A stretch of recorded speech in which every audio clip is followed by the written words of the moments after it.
Hello everyone, this is Ari, and today I will be looking at Renegade Ops, which I believe is some kind of arcade shoot-'em-up by Sega, or at least something in an arcade style. Now, I've already looked at the options for a couple of minutes, and that's because this game actually started in exclusive full screen, which caused issues with my multi-monitor setup. In addition to beginning in exclusive full screen, it also began in a low resolution, 1280 by 800, which is obviously quite low. It means it failed to detect my monitor settings. So let's take a look at the settings properly now. And you can see here there aren't really anything in regards to controls, and that's because this is actually meant for playing with a gamepad. There were a number of warnings that came up along with the logo and whatnot when the game started up. And one of them was that this game was very much meant to be played with a controller. There is no mouse inputs at all, I think. There might be something for when I'm in game, but for the interface there's no mouse input. So for screen settings, it's quite simple. It's just resolution and the full screen choice. I'm guessing this is meant to be a co-op game of some sort, since there are also split screen options here. MSAA stands for multi-sampling anti-aliasing, but I'm just going to turn that off since I'm not really a big fan of multi-sampling. There's a dedicated push-to-talk button I can see, which I suppose that really stresses the nature of this game, and it means co-op. And it appears that I can't rebind these controls for keyboard. I'm not getting anything here. Looking at the interface, I'm guessing this is really meant for the Xbox 360. When the gamepad warning came up, it did show an image of an Xbox 360 controller. Oh, this is nice. It actually describes everything you get in each difficulty. A decent number of characters, and that's Gordon Freeman in the car. And there's also some tactical information here. Okay. Perhaps I'll select this person. Looks like there's an upgrade tree as well. And since this is the beginning, I don't have anything. I'm at level 0, oddly enough, rather than level 1. An interesting style, I suppose. It's all using a comic book style for all the cutscenes. Looks like it's just I'm just using my right stick to shoot. I can't move my vehicle yet though, it's moving automatically. Okay, so now I can move freely. Heads up, renegades. Take out that mortar truck. Okay, I was expecting an on-rail shooter, but this appears to be a twin-stick shooter. I'm using the L stick to move, and I'm just tilting the right stick to shoot. I don't need to aim and press a shoot button. And that white circle is indicating where I'm tilting my left stick. So this white circle indicating the direction that you're tilting your left stick, that's a rather unusual design choice, because I'm not really sure why it needs to be communicated. I mean, you're the one tilting the left stick, why do you need that? Perhaps it's to communicate to other players if it's being played in multiplayer. Now let's put down the gamepad for a moment and see what keyboard and mouse is like. And oh, it's very much what I expected for a twin stick shooter with keyboard and mouse. Just pointing and shooting with the mouse.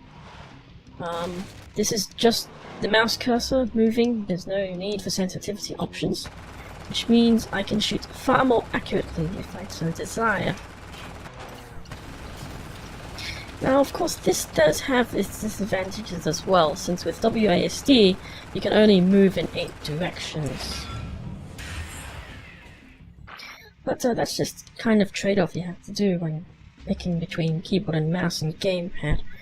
Either you have high fidelity in one hand and low in the other, or a middling amount on both. Now, another issue as well is that the mouse is locked to the screen. You can't move out, but that's probably because but that's probably a good thing since you are aiming with your cursor. That does mean you need to Alt-Tab though. The physics here is kind of bouncy. You can see my car bouncing around quite a bit, which probably does, which I suppose is nice and allows for more exaggerated physics. I mean, this is clearly some kind of over-the-top shooting game. So, again, this is not what I expected. I was expecting some kind of on-rails shooter, but instead I can roam freely, and it seems to be an open world. That said, since it's an open world, this does mean that I'm not constantly getting a lot of action. On an on-rails game, there's usually a ton more action and enemies coming towards you, and I just died. And I magically reappeared. Typically in a shoot 'em up, I do expect to have finer control of my vehicle to dodge things, but in this case it is rather difficult because of the looser physics. It's nice for there to be proper button prompts for keyboard and mouse. I suppose that might be why I can't rebind them.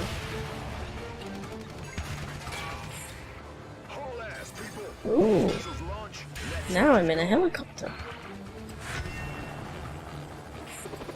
When was the last time I flew a plain old attack helicopter in a shoot-'em-up game? Must have been on the Nintendo. It must have been on the NES or something. There's a game called Tiger Heli. Usually it's just planes and exotic sci-fi fighters. Oh dear, there goes my helicopter. Now this is something that's probably common in a lot of games with lots of special effects, but when I was shooting there I actually couldn't see my mouse cursor, which led to a number of problems on where to aim. So yeah, the number of effects here. I can't actually see my mouse cursor and where I'm aiming now.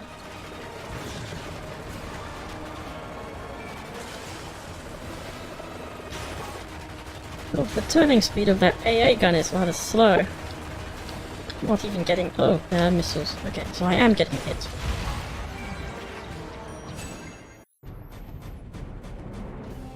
Wow, so that was the first mission, and there was no tutorial or anything like that. There were a few control prompts, but